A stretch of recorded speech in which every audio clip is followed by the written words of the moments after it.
Bonjour et bienvenue à Quoi lire cette semaine. Aujourd'hui, il me fait plaisir de vous proposer des ouvrages qui m'ont passablement intriguée. Ils traitent d'un sujet peu abordé dans la littérature, un sujet qui fascine et rebute à la fois, les sectes. Donc voici 3 ouvrages qui traitent du sujet, chacun à leur manière. Alors commençons avec, comme première suggestion, le plus récent roman de l'autrice canadienne Shilpi Somaya Goda, intitulé La famille, publié en 2020 dans sa version originale, puis traduit l'année suivante aux éditions Mercure de France. Shilpi Somaya Goda avait obtenu un beau succès d'estime avec son précédent roman, Un fils en or, publié en 2016 aux éditions Mercure de France également. Et elle nous revient en force avec ce roman prenant du début à la fin. Nous y suivons la famille Hollander de 2007 à 2015, une famille nucléaire, unie, heureuse, composée d'un couple multiethnique. Le père est américain, la mère originaire de l'Inde. Ils ont 2 enfants, une adolescente, Karina, et un fils de quelques années de moins. Un drame va survenir et va bouleverser l'ordre de cette famille. Un drame dont je tairai la teneur, bien évidemment, afin de vous laisser le soin de le découvrir par vous-même. Je peux tout de même révéler, sans trop vous surprendre, que ce drame va bouleverser chacun des membres de cette famille. Nous suivons, en fait, nous évoluons davantage aux côtés de Karina, l'adolescente. Elle est adolescente en début de roman, puis devient jeune femme au fil des pages. Une jeune femme indépendante, déterminée à réussir, mais fragilisée. Elle a du mal à exprimer ses émotions troubles et donc elle prend plaisir au travail manuel qu'elle exerce dans un jardin communautaire aux côtés de jeunes gens très agréables, des hippies très cool, mais surtout grâce à la présence rassurante de Mika qui semble être le chef de file de la bande. Auprès de ces gens-là, elle a l'impression d'avoir enfin trouvé sa place. Des gens qui l'accueillent, qui l'acceptent et l'apprécient telle qu'elle est. C'est pourquoi elle choisit de s'installer au sanctuaire, donc le lieu où réside la petite communauté, essentiellement tournée vers l'agriculture autosuffisante et le partage collectif. Si l'idée semble très belle au départ, les failles peu à peu vont se révéler. De la mésentente, de la manipulation. Tout ça, c'est très subtil, c'est très futile au départ, mais tout ça va prendre davantage d'ampleur au fil des pages. Jusqu'à ce que notre protagoniste ait l'impression qu'un piège s'est refermé sur elle. S'en sortira-t-elle? Pour le savoir, il vous faudra lire ce très bon roman. Comme deuxième suggestion, je vous propose cette fois le roman intitulé « Le petit-fils » de l'auteur américain Nicolas Butler, publié dans sa version originale en 2019, puis traduit en 2020 aux éditions Stock. J'ai passé de beaux moments en compagnie des personnages de ce roman, essentiellement aux côtés du protagoniste, Lyle, qui est un homme de 65 ans, qui est retraité, qui vit aux côtés de son épouse, Peg, dont il est toujours très amoureux, dans une petite bourgade rurale du Wisconsin. Il a aux côtés de lui des amis proches, Charlie qui est pasteur, mais essentiellement Hoot qui est son vieux complice de toujours, Hoot qui doit composer avec de sérieux ennuis de santé, ce qui attriste Lyle qui multiplie les visites et l'aide qu'il pourrait apporter à son vieil ami. Le quotidien de Lyle et de Peg est également embelli par la présence malicieuse et facétieuse de leur petit-fils, un petit garçon adorable de 5 ans nommé Isaac. Shiloh, leur fille, donc mère du petit garçon, est retournée vivre avec ses parents après ce que l'on pourrait supposer être une période un peu plus difficile de sa vie.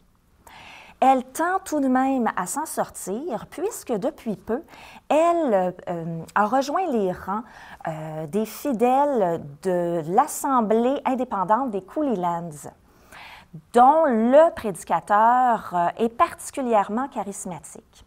Il est jeune, il est beau, il est bon orateur et la jeune femme est charmée. Alors, à la fin, elle s'y rend de plus en plus souvent, elle assiste de plus en plus souvent aux offices en question de ce groupe-là qui est essentiellement tourné vers la prière. Et pour partager son bonheur avec ses parents, elle les invite à l'une de ces assemblées, justement. Immédiatement, Lyle se sent inconfortable en ces lieux. Pour lui, la religion, la prière ne semble pas tenir de place centrale dans sa vie. Pourtant, ce qui lui déplaît surtout, c'est l'attitude très étudiée du fameux pasteur et surtout le regard enamouré que lui lance sa fille. Alors, afin de préserver l'harmonie de leur relation, Lyle se fait discrète en cassant ses opinions. Toutefois, celles-ci vont prendre une tournure beaucoup plus sérieuse lorsqu'il apprendra que le fameux pasteur en question a perçu des dons de guérisseur chez le petit Isaac. Alors, on peut se poser la question, comment peut-on imaginer qu'un enfant de 5 ans puisse guérir de graves maladies par la simple force de sa prière? Mais surtout, comment faire entendre raison à une femme amoureuse qui a enfin trouvé un sens à sa vie? Alors, afin de ne pas braquer sa fille qui pourrait se sauver avec son fils, Lyle et Peg se feront vigilants mais discrets, gardant un œil bien fixé sur leur petit-fils qui dénote quelques symptômes de fatigue tant physique que psychologique. Alors, l'intrigue en soi est intéressante, elle est captivante, mais il y a beaucoup d'éléments dans ce roman-là. En fait, l'amitié entre hommes qui est très présente, les relations de couple qui perdurent dans le temps sont également bien décrites, les relations père-fille, les relations grand-père-petit-fils également, mais aussi les relations de rivalité entre hommes, un homme plus âgé, donc peut-être plus usé par la vie, versus un homme dans la pleine force de l'âge, peut-être plus charismatique, plus sûr de lui. Bref, bien des choses dans ce roman que je vous recommande également.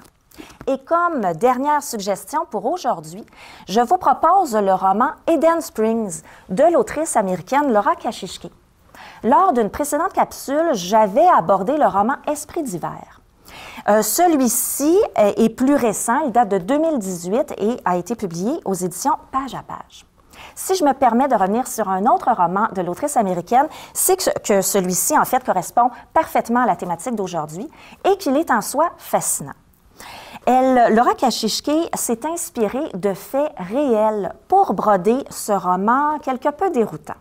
Il se déroule au début du 20e siècle, au Michigan, où une communauté religieuse, sous l'égide de son prédicateur Benjamin Purnell, s'est installée dans un coin enchanteur composé de vergers, de champs, de ciel bleu et d'un parc d'attractions, puisque la communauté est assez fortunée, vous le verrez. Les membres de cette communauté-là arrivent des 4 coins du pays pour vivre sous les préceptes érigés par le prédicateur. Celui-ci prône en fait un monde sans viande, sans violence et sans relations sexuelles, alors que lui-même s'entoure d'une garde rapprochée de jeunes filles tout de blanc vêtues et toutes plus belles les unes que les autres. Le prédicateur est particulièrement intrigué par une forme de jeunesse immuable. En fait, il promet beaucoup à ses fidèles. Il est bien conscient du vieillissement biologique du corps et de la réalité de la mort. Toutefois, il est convaincu que pour les membres de son clan, il serait possible d'atteindre l'immortalité. Alors, comment expliquer qu'une femme de leur groupe soit décédée et que son corps ait été soigneusement caché dans un cercueil fermé? On dira, pour calmer le jeu, que cette dame-là était déjà âgée, qu'elle était déjà malade. Toutefois, lors de la mise en terre, un incident va faire en sorte que l'on échappera le cercueil qui révélera tout autre chose. C'est donc, comme je le disais, un roman déroutant. Laura Kashishke s'est inspirée de faits réels pour s'en inspirer. Alors voilà, c'était mes 3 suggestions de lecture pour aujourd'hui. J'espère que la thématique vous a plu. Je vous remercie d'avoir suivi la capsule et vous donne rendez-vous très bientôt pour d'autres suggestions littéraires. D'ici là, je vous souhaite de faire de très, très belles lectures. À bientôt.